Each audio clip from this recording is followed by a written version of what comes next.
All right. Thanks for joining, guys. For those of you who do not know, my name is Nicole Miller, and I am the author of How to Overcome Heartbreak, Stories That Heal. And this is actually book number 2 in a series. The first book is How to Overcome Heartbreak, Recovering from Misguided Love. And in that book, I talk about a relationship I was in, how that relationship really devastated me when it ended. Hey, Corinne, thanks for joining, and how God met me in my place of pain and turned my pain into purpose.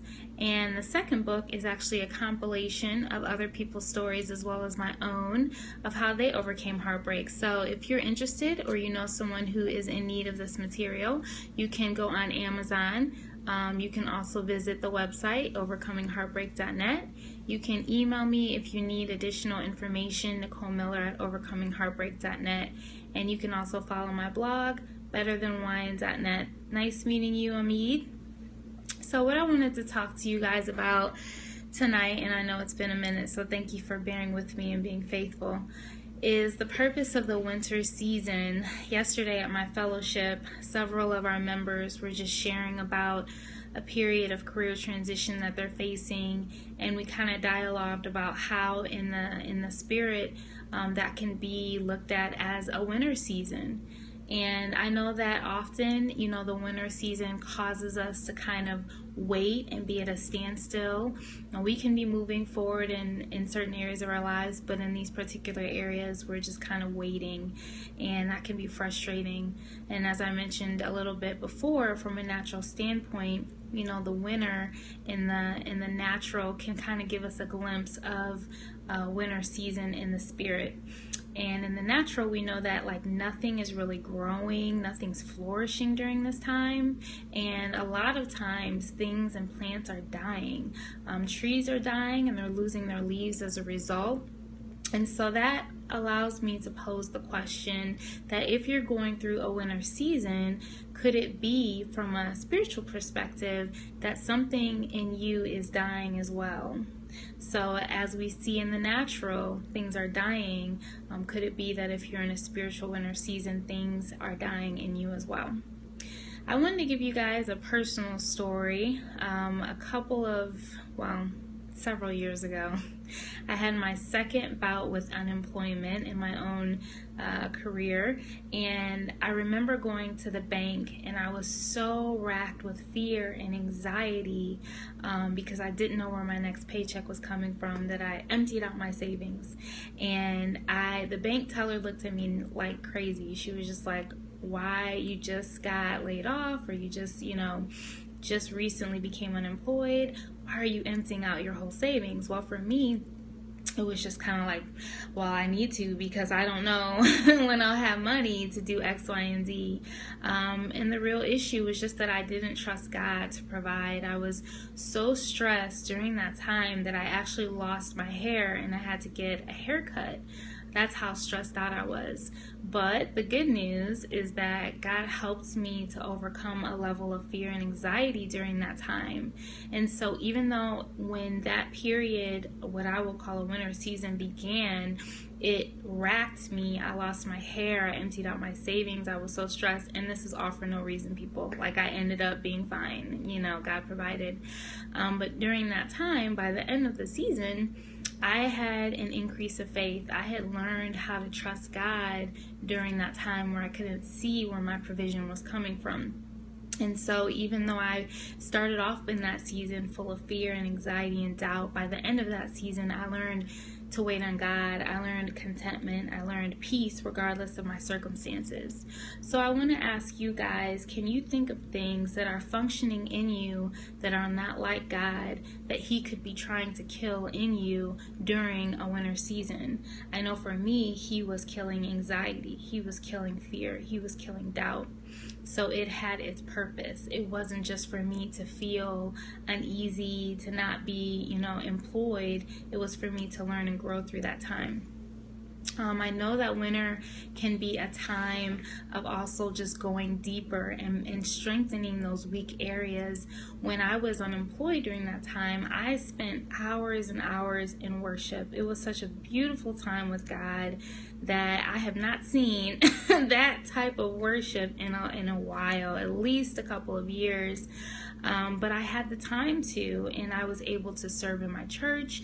I was able to dance in my dance ministry. I worked out at the gym. So I kept active and busy in purpose. And I learned that my purpose was not in my career. It was not in a job title. It was not in a position. It was outside of that. And I know that that's something God wanted to cultivate within me.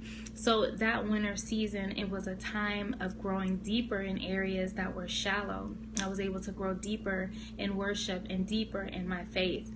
And I was able to kind of get away from finding my identity in tangible things, and that has been an ongoing lesson, ongoing. And so even when I was in that season and I learned those great keys, it benefited me not just in that season, but in the next season. So when I did get a job, I knew this job is not my provision. It's the tool that God is using to provide for me, but He is the real source and He is the true provider, which I know He wanted me to understand that. So the funny thing is that I used to hate winter in the natural, and I'm still not a huge fan, but it's growing on me. I hated the below zero temperatures. I'm in Ohio. We had a couple of years ago, we had some bad winters. I hated cleaning off my car. I still do. And the stressful driving, you see all these accidents, it's just really intense. But the thing is that I don't mind it as much now. And I realize that's because I've developed a mindset of preparation. I've learned that I can't just be surprised by winter. It comes every year. And because it comes every year, that means I can prepare for it. I have the advantage to know that the winter season will come, so I can prepare for it. That's just like in the Spirit, the Word of God tells us that trials will come. None of us are exempt from trials. And so if we know that these trials are coming, well, how can we prepare? So for the winter season, I know for me in the natural, I wear layers. I put on a couple of pairs of pants, a couple of pairs of shirts, a couple of scarves if I have to. Sometimes I have multiple pairs of gloves and socks because I hate being cold. Another way to prepare is I leave early, for work, and I warm up my car a little bit extra. These are ways that I prepare in the natural. So if you can think of ways to prepare for your winter season in the spiritual, I think that would help you endure that time. Just thinking about the example that I shared earlier tonight about my winter season of unemployment. Well, one preparation could be putting away savings, not living paycheck to paycheck. Now, thankfully, I was living with my mom at that time, so I was okay, but I've had unemployment in other seasons where I did not have that luxury, but still I was provided for. So just from a practical standpoint, putting away your finances ahead of time, or building up your network, cultivating relationships with other people.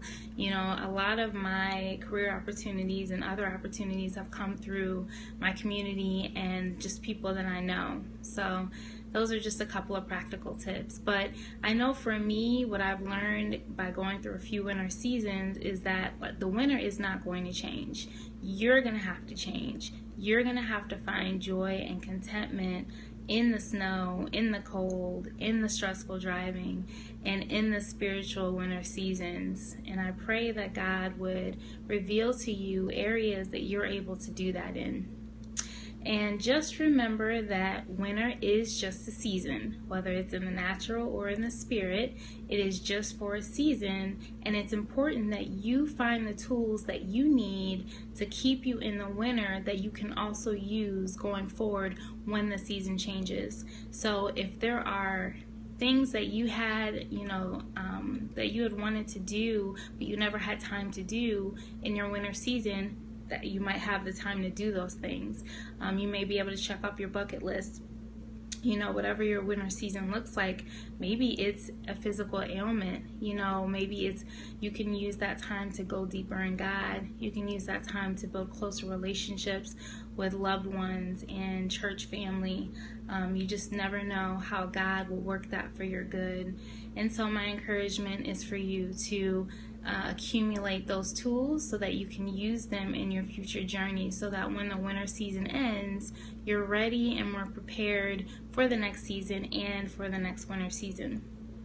All right, guys, that's what was on my heart. Thank you for joining. Again, my name is Nicole Miller, author of How to Overcome Heartbreak, Stories That Heal. You can find it on Amazon. You can visit the website, overcomingheartbreak.net.